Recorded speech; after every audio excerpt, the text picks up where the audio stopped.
솔로몬이 하나님의 언약궤를 성전으로 옮겨오는 장면이 그려져 있죠. 역대하 말씀에 5장 말씀을 같이 읽었는데, 언약궤는 하나님의 임재, 하나님의 통치, 이걸 상징합니다.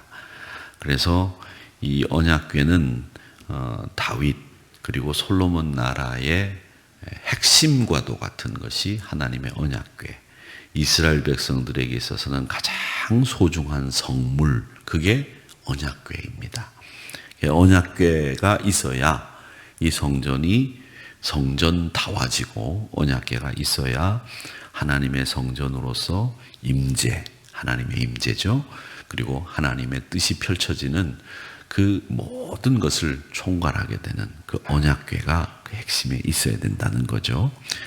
그래서 이 언약궤가 없으면 그 이스라엘 백성들은 마치 정신이 없는 이런 이스라엘이 되는 것과 똑같습니다.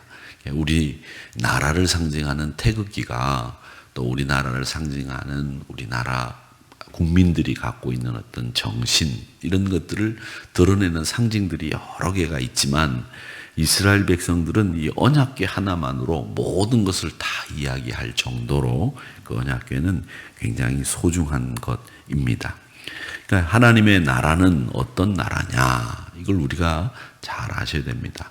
하나님의 나라는 오늘 이 말씀을 보면 하나님의 나라가 이런 모습이겠구나, 주님이 바라고 또 하나님이 기대하시는 나라는 이런 나라겠구나라는 것을 이 언약궤가 들어오는 장면을 보면서 생각해 볼 수 있습니다. 근데 이 언약궤 하면 우리가 이미 사무엘하 6장의 말씀에 보면 이 언약궤가 들어오다가 큰 일이 난 적이 있었죠. 기럇 여아림에 있었던 하나님의 언약궤가 이제 다윗성으로 이제 들어오는 순간에 이 언약궤를 제사장들이 메고 언약궤를 운반하게 돼 있는데, 메고 운반하지 않고 술에다 실었죠. 그래가지고 움직이는데 이 소들이 뛰니까 이 언약궤가 떨어질 것 같으니까 우사라고 하는 사람이 그 언약궤를 떨어지지 않도록 손으로 잡다가 그 자리에서 죽임을 당하는 일이 있었습니다.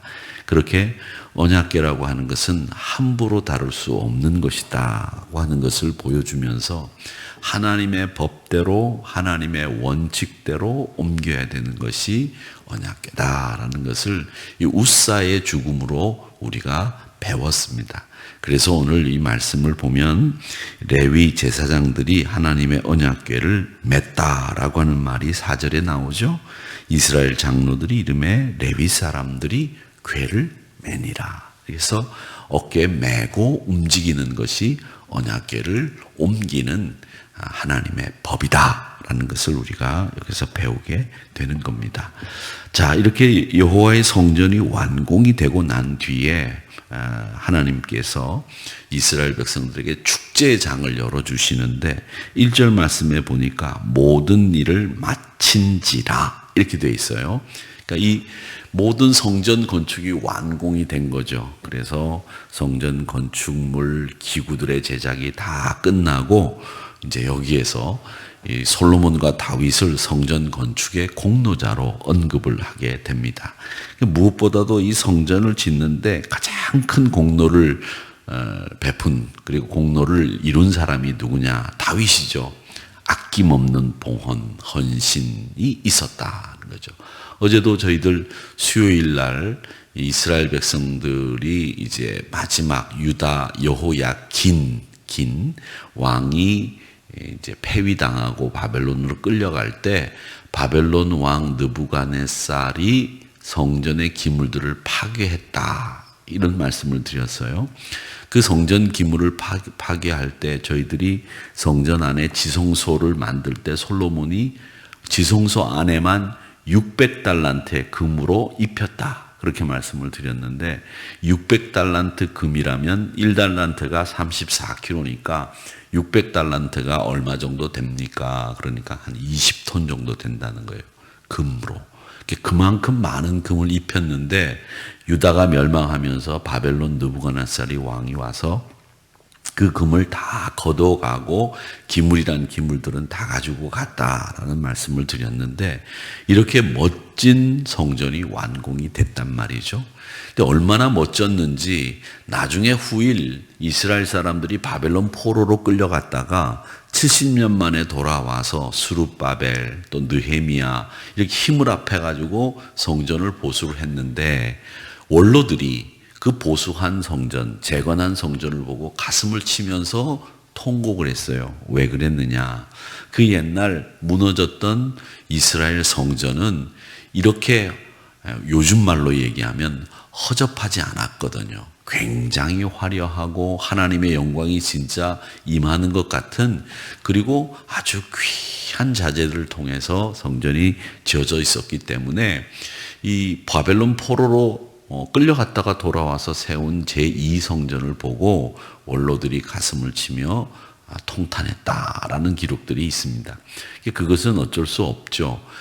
포로 생활을 70년 동안 하고 돌아와서 가진 것도 없는 사람들이 성전을 우선 재건해야 되겠다는 생각으로 성전을 재건했으니 형편이 좀 없었겠지만, 그래도 그 중심에 하나님 중심으로, 우리가 말씀 중심으로 하나님의 나라가 되게 하기 위해서 우리는 성전부터 건축해야 된다. 그래서 예루살렘이 승냥이하고 갈대밖에 없는 그 예루살렘에 제비 뽑기 해서 들어가가지고 그 예루살렘을 개간하고 성전을 건축하는 일을 헌신적으로 감당했던 이스라엘 사람들의 모습을 볼 수 있습니다. 어쨌든 이 솔로몬 성전, 제1성전이라고 불리우는 이 성전을 지을 수 있도록 만반의 준비를 한 사람은 다윗이에요. 다윗. 그 다윗의 뜻을 이어서 솔로몬이 순종하고 또 추진력을 가지고 성전 건축에 큰 공을 기여했는데, 이 모든 역사의 배후에는 하나님의 섭리와 하나님의 은혜를 빼놓을 수 없죠. 모든 일이 그렇습니다. 사람들에게 박수를 치지만 그 사람을 쓴 사람은 하나님이다라고 하는 겁니다. 자, 이렇게 완공이 되고 난 뒤에 솔로몬은 하나님의 언약궤를 성전으로 옮기게 되는데, 그리고 그 옮기는 것을 시작으로 해서 성전 봉헌식을 거행합니다. 그래서 이스라엘 각 장로들, 지파, 지도자들을 소집해서 언약궤를 옮기고 낙성식을 거행하는 일에 동참하게 된다라는 이야기가 2절, 3절에 나오게 되죠. 그러면서 온 백성이 참여하는 축제가 될 수 있도록 만들었다라는 겁니다. 여러분, 축제라고 하는 것, 잔치라고 하는 것은요, 누군가가 어떤 사람이 한 사람이 영광을 독점하거나 누군가에게 한 사람에게 스포트라이트가 딱 집중되면 그건 축제가 아니에요. 죄송합니다. 축제가 아니에요.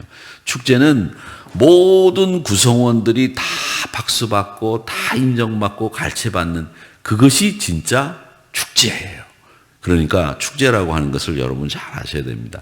잔치 그러면 물론 그 잔치의 주인공이 있습니다만은, 그 잔치 주인공이 손님들을 초대해서 잔치를 열 때는 우리가 다 함께 기쁨을 누려야 된다는 것이지, 그 주인공만 기쁨을 누리고 나머지 사람들은 기쁨을 누리지 않는 이런 축제와 잔치는 사실 의미가 없다라는 거죠.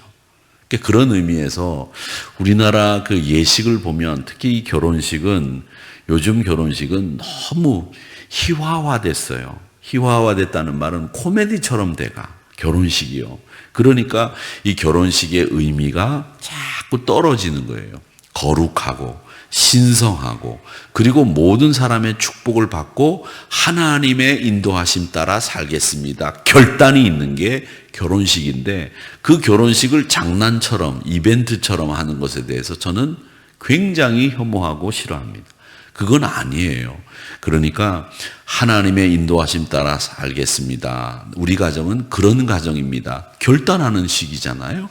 그리고 모든 사람의 축하를 받고 양가 부모님에게 고마움을 표시하면서 치르는 예식이 결혼식이어야 되는데, 무슨 소리를 지르고 말이죠, 뭐 축하하고 막 이벤트처럼 그렇게 만드는 것이 돼서는 안 된다. 누군가를 위해서 축하하고 누군가를 위해서 우리가 함께 기쁨을 나누는 것이지만, 온 공동체가 다 기뻐하고 온 공동체가 다 즐거워하는 이게 진짜 축제의 참 의미다라는 것을 우리가 꼭 기억해야 됩니다. 그러니까 이 축제라고 하는 것은 누구도 소외됨 없이 모두가 함께 기쁨을 나눌 때 그 교회가 축제하는 하나님의 나라가 되고 그 축제가 진짜 의미 있는 축제다라는 겁니다.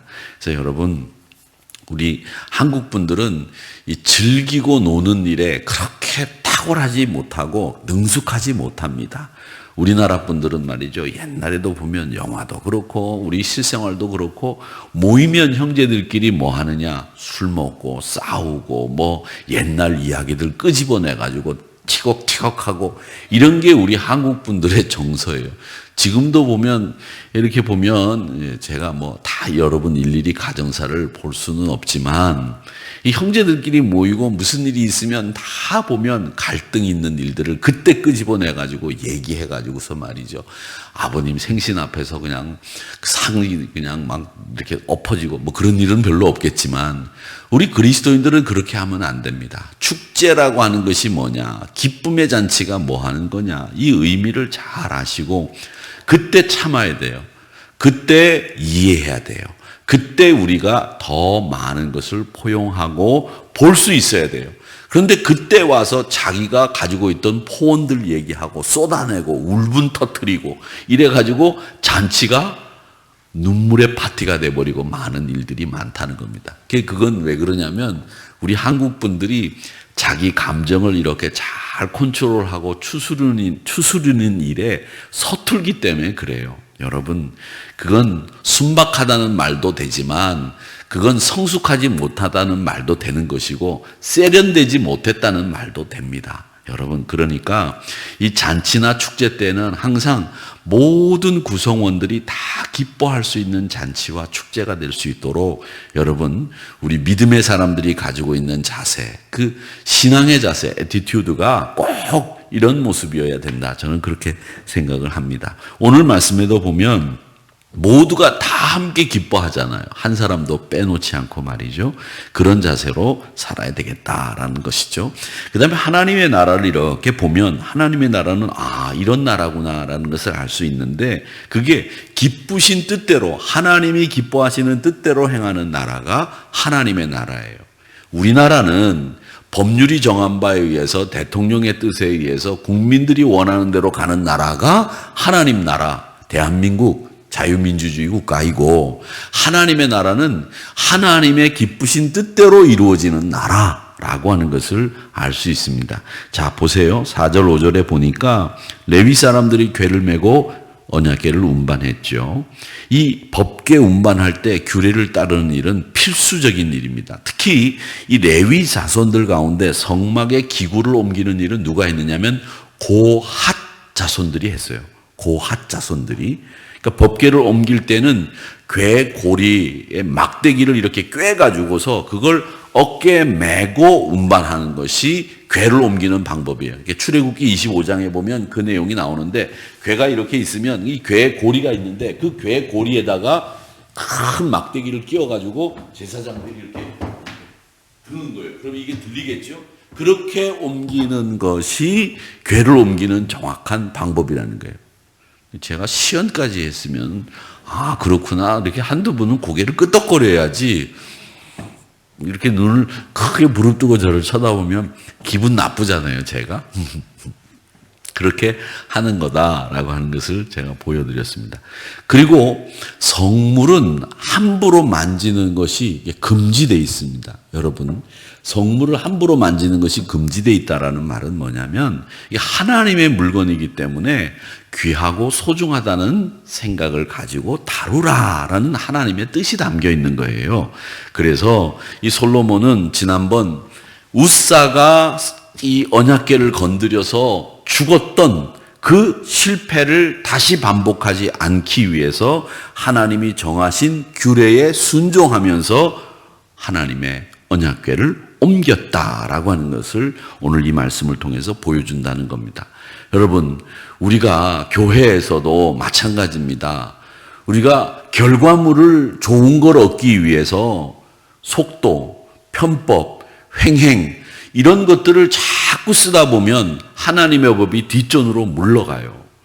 그러니까 우리가 교회 일을 할 때는 제일 중요한 것은 하나님의 법도와 규례라고 하는 이 원칙을, 이 우사의 이야기와 오늘 역대하 5장의 언약궤를 옮기는 방법을 통해서 꼭 기억해야 되는 겁니다. 여러분, 세상의 법도 아니에요. 또 속도가 빨라서 되는 것도 아니고 편법을 써서도 안 되는 거고, 하나님의 나라는 그 의미와 하나님의 뜻, 하나님이 우리에게 원하시는 게 뭐냐, 이걸 이야기해야 된다는 겁니다. 그러니까 아무리 좋은 일을 하더라도 하나님의 뜻에 위배되면 그건 인간에게만 좋은 일이지 하나님에게 좋은 일이 아니라는 거죠. 그러니까 하나님의 기쁘신 뜻대로 이게 모든 일에 베이스에 깔려있는 원칙이어야 된다는 거예요. 무슨 일을 하든지 간에 그 하나님의 기쁘신 뜻을 생각하지 않고 인간의 생각이나 인간의 감정이나 자기 뜻을 내세우면 그 일은 우사와 같은 일이 되고 만다는 것을 오늘 이 말씀을 통해서 우리는 배우게 된다라는 거죠. 그래서 이 법궤가 제사장들에 의해서 어깨에 메고 운반이 돼서 그 본연의 자리가 어디였느냐, 기럇 여하림의 자리도 아니었고 블레셋의 진영도 아니었고 하나님의 지성소한 두 그룹의 날개 밑에 지성소가 있어야 된다고 하는 것을 7절 말씀에서 이야기를 하면서 그곳에 언약궤가 안치되게 되었다라고 하는 겁니다. 그 안에는 하나님의 궤 안에는 두 돌판, 십계명이 적힌 두 돌판이 있었고요. 쌍난 모세 지팡이가 있었죠. 그 돌판에는 하나님의 통치 원리가 기록이 되어 있고 이스라엘 백성들과 하나님과의 언약이 기록이 되어 있었습니다. 그러니까 그건 뭘 얘기하느냐면 하나님의 임재, 이스라엘의 안전을 결정하는 것은 하나님이다. 그리고 하나님 앞에 이스라엘 백성들은 순종해야 된다. 이런 뜻이 담겨져 있는 겁니다. 여러분, 이 돌판이 담겨져 있다고 하는 것은 하나님의 말씀은 영원하다. 그 말씀은 1.1핵도 변함이 없고 변개됨이 없다라고 하는 것을 상징하고 그 말씀대로 살아라. 이게 하나님이 그 언약궤 안에 두 돌판을 넣어둔 의미, 계시, 메시지라고 하는 것을 여러분 기억하시면서 오늘 이 성전 안에 있었던 언약궤 그 위치와 들어있는 내용물을 잘 기억하고 우리도 신앙에 잘 적용하시기를 바랍니다. 자, 그러니까 어떻게 되느냐? 여호와의 영광이 임하게 되죠. 11절에서부터 14절의 내용이 그 영광을 드러내는 장면들이 쭉 기록이 되어 있습니다. 먼저 언약궤를 안치하고 나오니까 레위 사람들이 악기를 연주하고 노래하고 하나님을 찬양합니다. 음악을 담당한 레위인들은 모두 다윗이 레위 자손의 반열을 따라서 연주와 찬양의 직무를 맡기는 것인데 이 120명의 나팔 부는 제사장들이 하나가 돼서 13절의 말씀에 보니까 120명이 한 목소리로 한 가지 소리로 하나님의 영광을 찬양했고 하나님이 구름을 드러내시어 그의 임재를 나타내 보이셨다. 이렇게 되어 있습니다. 근데 이게 우리가 하나님을 찬양할 때 하나님의 어떤 모습을 찬양하느냐, 우리 이 역대하 말씀을 우리 공부하면서 인애라는 말을 제가 자주 했죠. 헤세드라고 하는 말입니다. 인애. 그러니까 여러분, 하나님은 우리에게 가장 좋은 것을 주시는데 그 좋은 것 주신 것 중에 제일 귀한 게 뭐냐면 인애, 헤세드예요. 참아주시고 사랑해주시고 자비하신 하나님의 성품을 드러내는 가장 중요한 단어, 그게 사랑이라는 단어도 될 수 있지만 헤세드라고 하는 인애예요. 그 인애를 우리는 목소리로 우리 몸으로 찬양하는 거죠. 그러니까 이 하나님의 헤세드를 찬양하는 여러분들 되시고 여기 앉아 계신 우리 성도님들 가운데서도 성가대로 찬양하시는 분들이 많이 계시잖아요. 그때 그 찬양을 내가 오늘 내 목소리를 뽐내야지. 그 찬양 아니에요. 그건 식구들 앞에 가서 뽐내세요. 아셨죠? 하나님 앞에 영광을 돌릴 때에는 머릿속에 뭐를 생각하느냐? 하나님의 사랑하심, 그 인애, 헤세드를 생각하면서 그것을 드러내기 위해서 찬양하는 거지 내 목소리 좋다고 내 능력을, 내 실력을 뽐내는 게 찬양이 아니라는 거죠. 그러려면 진짜 실력 있는 사람, 조수미 같은 사람들, 이런 분들이 찬양을 해야 되겠죠. 그렇잖아요. 그러니까 여러분 우리는 조수미가 아니잖아요. 그렇죠? 우리는 윤창용이고 우리는 그냥 예죠. 그러나 우리 목소리라도 하나님의 영광을 드러낼 수 있다면 그건 우리에게 주신 하나님의 특권이죠. 그러니까 여러분 하나님의 헤세드 그 인애를 우리는 찬양합니다. 이런 마음을 가지고 여러분 아름다운 찬양을 올려드리시기를 바랍니다. 그러니까 옛날에 보니까 옛날에 제가 요즘 이렇게 참 좋아가지고 듣는 찬송가가 옛날 팝 가수 중에 패티 페이지라고 하는 가수가 있어요. 아주 오래된 가수예요. 지금 이제 살아계시면 아마 한 90 넘으셨을 것 같은데 그 패티 페이지가 부른 찬송이 있더라고요. 앨범이 딱 있는데 그 스트리밍으로 이렇게 음악을 듣는데 그 패티 페이지 앨범이 있는데 그걸 틀으니까 우리가 부르는 찬송가가 그 안에 다 들어있는 거예요. 그래서 얼마나 제가 은혜를 받았는지 그거를 쫙 들으면서 집에서도 듣고 차 안에서도 듣고 막 들었어요. 여러분들도 한번 찾아보세요. 그 패티 페이지가 뭐 그런 노래를 불렀어요.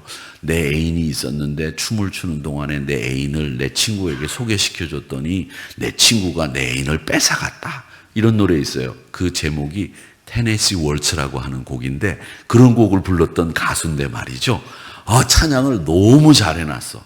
그래가지고 그 찬양 들으면서 제가 그러다가 아침에 일어나 보니까 새벽이더라고요. 그런데 여러분 그 인애를 하나님의 헤세드를 아름다운 목소리로 찬양하는 일, 그 인애가 하나님의 대표적인 속성이다라고 하는 것을 기억하시기를 바랍니다. 성전은 이렇게 하나님의 영광이 드러나는 곳이고요. 하나님의 인애를 찬양하는 사람들이 모이는 곳입니다. 그러니까 이 성전 안에서 해야 될 일이 분명하죠. 여러분들이 이 성전에 모이시면 해야 될 일은 한 가지. 하나님의 영광을 드러내는 일.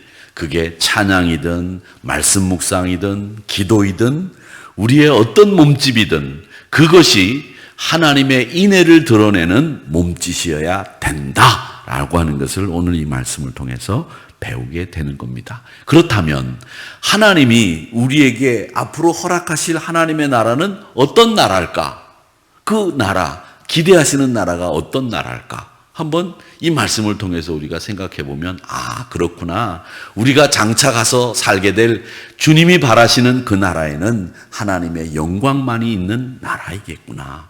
우리 모두가 어떤 사람도 소외받지 않고 축제가 매일매일 열리는 그 나라가 하나님 나라이겠구나 라고 하는 것을 우리가 배우게 되는 겁니다. 그리고 하나님의 기쁘신 뜻대로 모든 것이 운행되는 나라가 하나님 나라요. 우리에게 바라시는 주님이 바라시는 기대하시는 그 나라도 그런 나라이겠구나 라는 것을 이 말씀을 통해서 배우게 되는 겁니다. 주님의 기쁘신 뜻대로 어떤 사람도 소외됨 없이 기쁨을 누릴 수 있는 나라, 그리고 하나님의 영광만이 찬양이 되어지고 하나님의 영광만이 드러나는 이 나라가 주님이 기대하시는 나라이구나 라는 것을 알 수 있습니다. 그 나라를 만들어가기 위해서 이 교회 공동체도 이 지상에서 이런 모습들을 보여주는 교회여야 된다라는 것을 기억하시면서 주님의 기쁘신 뜻대로 어떤 누구도 소외됨 없이 기뻐할 수 있는, 그리고 하나님의 영광만이 드러나는 이런 아름다운 나라를 만들어가는 저와 여러분이 되시기를 주님의 이름으로 축원합니다. 기도하겠습니다.